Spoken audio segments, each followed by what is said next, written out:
wow. You know, wish they could have been here long enough to hear the comparison between the two. Yeah. You know what I'm saying?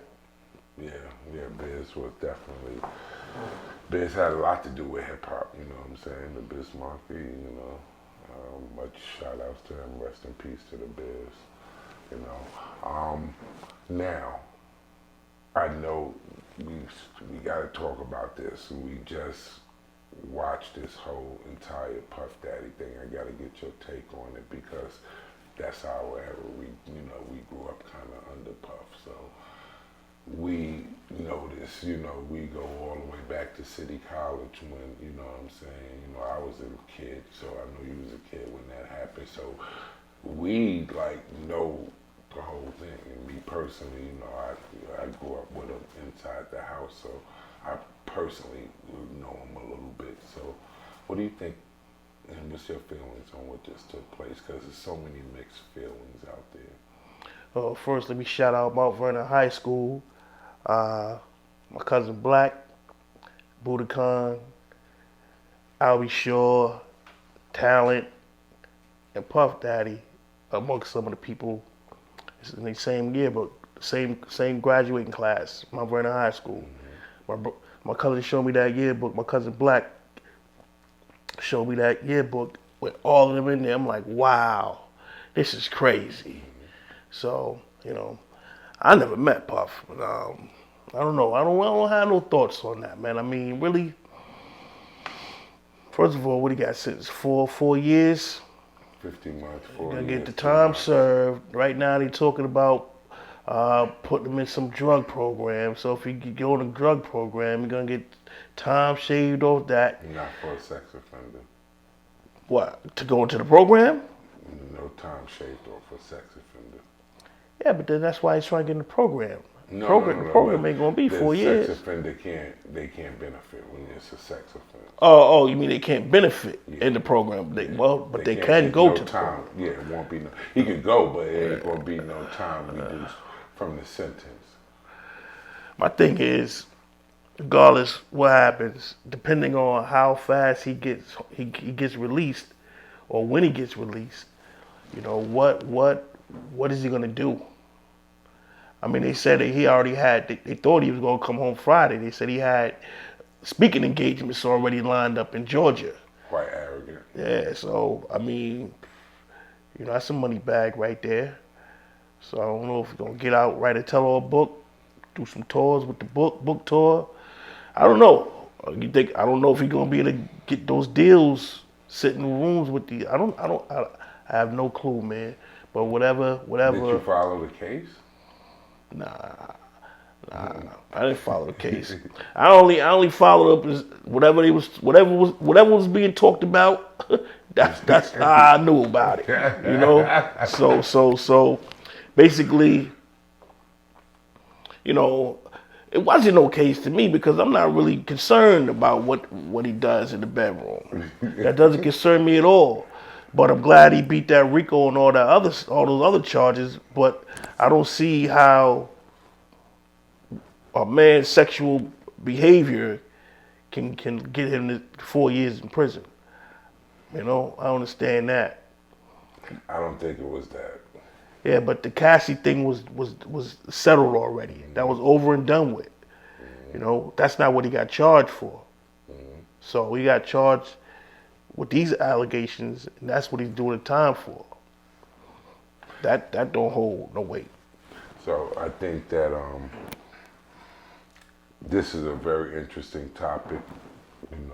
I did a live on this the other day, and a lot of people, even me and my wife, go back and forth about this. And she said the same thing that you said, that this is domestic violence.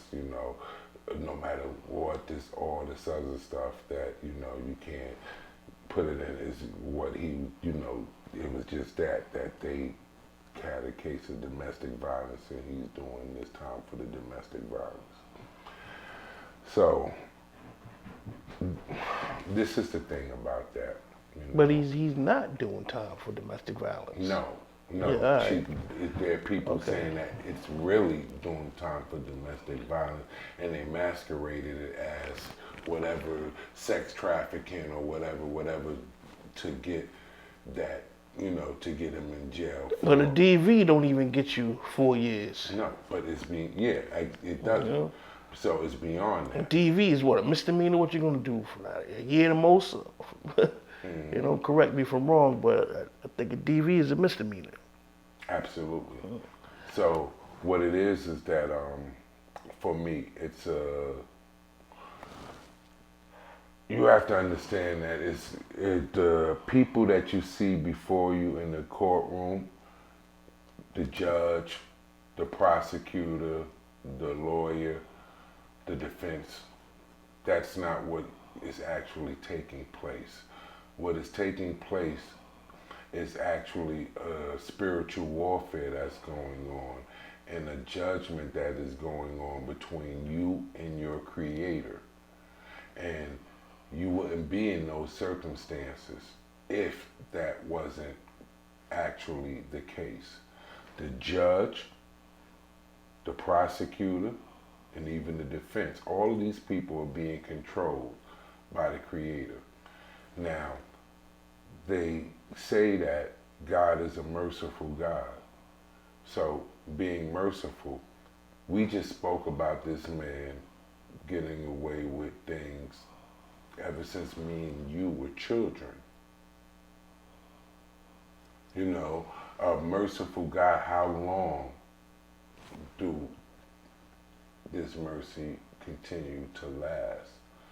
When you're giving great power, great responsibility comes with that.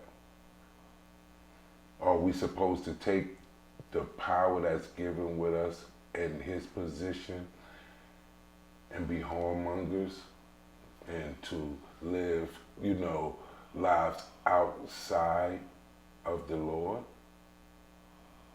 Another thing that a lot of people didn't catch, and this is no shot, I'm just calling it how I see it. When did his troubles really start? City College. No, when the takedown happened. How many years ago will you say this was in play? What takedown? That he's in right now, as far as where the room where we start first hearing that it looked like, you know, they was trying to. Cause first it was the lawsuits before any criminal stuff. First the lawsuits started. All that. How many years you think you would say that has been when they first started defaming Diddy? City College.